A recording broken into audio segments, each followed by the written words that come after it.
Merhabalar, ben Zehra. Kanalıma hoş geldiniz. Sizler için çok kolay bir baklava tarifim var. Kat kat açmanıza, uğraşmanıza hiç gerek yok. Bu zamana kadar boşa uğraşmışız diyeceksiniz. Buyurun bu efsane baklava tarifime geçelim. 3 su bardağı şekerimizi tenceremize koyuyoruz. Ardından 3 su bardağı da suyumu ilave ediyorum.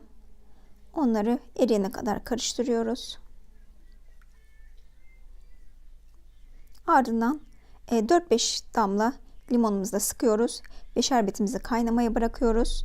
İlk böyle kaynamaya başladıktan sonra ise 15-20 dakika daha kaynatacağız. Sonra da şerbetimizi altını kapatacağız. Bakın şerbetim oldu. Şerbetim hazır şu anda. Baklavamın hamuru için öncelikle yoğurma kabıma 1 çay bardağı ev yoğurdumu ilave ediyorum.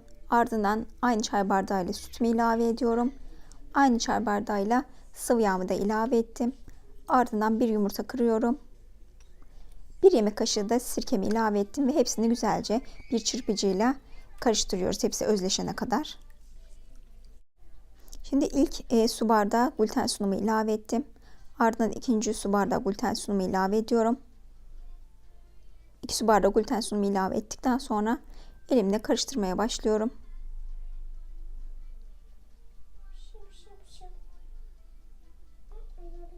Sonra 3. su bardağı gluten sunumu da ilave ettim. İyice karıştırıyorum. Cıvık bir hamur elde edeceğiz. Artık hamurum hazır, böyle gördüğünüz gibi cıvık bir hamur. Şimdi tezgahıma 1 su bardağı gluten sunumu ilave ediyorum. Ardından yoğurdum. Hamurumu üzerine ilave edip elimi de unluyorum.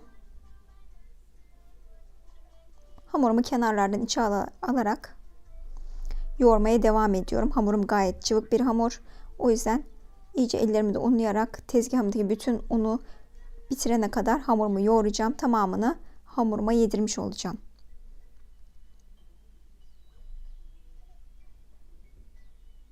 Burada çok fazla kesmedim.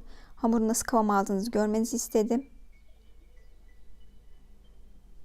Hamurum yapışmaya devam ediyor bu arada. Hiç önemli değil. Aynı tezgahımdaki unun bitene kadar hamurumu yoğuracağım.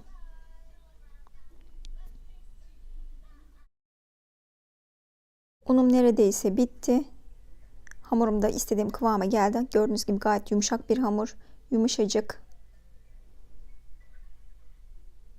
Bu hamuru şeklini verene kadar elimizden bırakmıyoruz.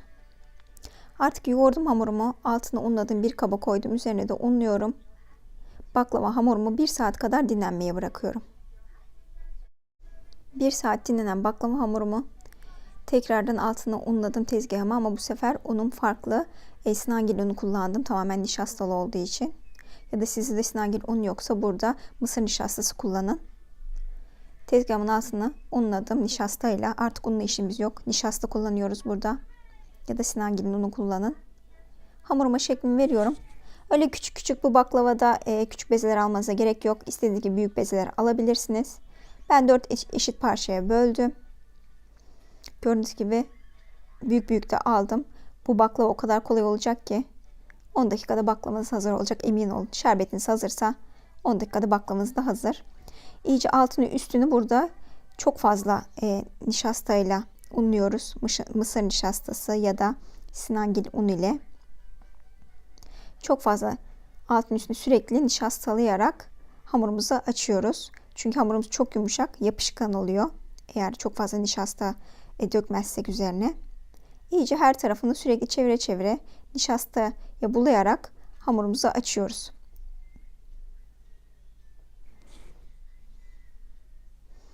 Hamurum açıldı. Şimdi ben önce bir büyük yaptım, sonra da küçük yaptım. İlk önce büyüğü göstereceğim size. 2'ye böldüm hamurumu.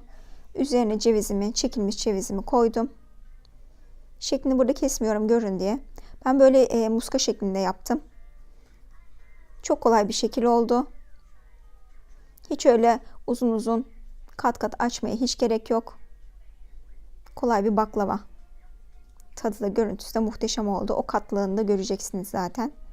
Bunları büyük yaptım. Büyük muskalar şeklinde yaptım.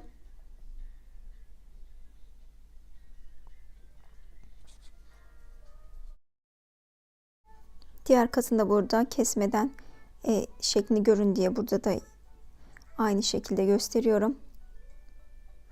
fırın tepsimize yağladığımız tereyağlı, ben yağladım fırın tepsimi, yaptığım muska şeklindeki baklavalarımı fırın tepsime diziyorum. Fazlalıklarını alın, şeklini güzel yapın. Şimdi başka bir yumak aldım.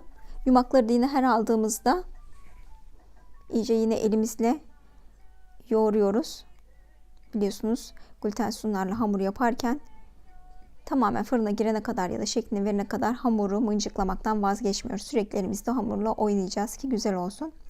Şimdi daha küçük küçük muskalar yapıyorum burada da. Size göstermek istedim. Bu sefer de küçük muskalar yaptım.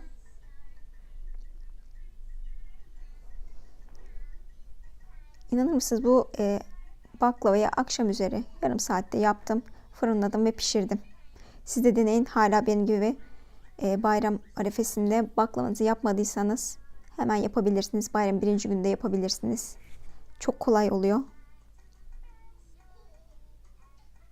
Bakın şeklinde verdim. Baklavalarım hazır. Şimdi tereyağını eritmeye geçtim. 3 kaşık, 3 yemek kaşığı tereyağımı koydum. Burada size göstermek istediğim ise böyle köpürünce tereyağımız, üzerindeki bu köpükleri alın. Yoksa bu şekilde döktüğünüz zaman baklavanın üzerine üstü böyle siyah siyah olacaktır. O yüzden o üzerine köpükleri alın.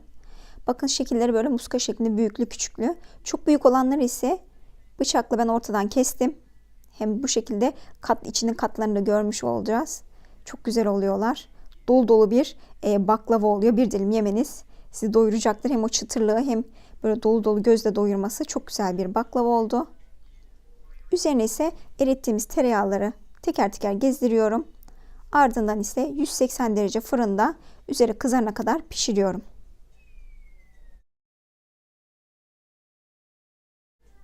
Baklavalarım fırından çıktı. Çıtır çıtır oldular.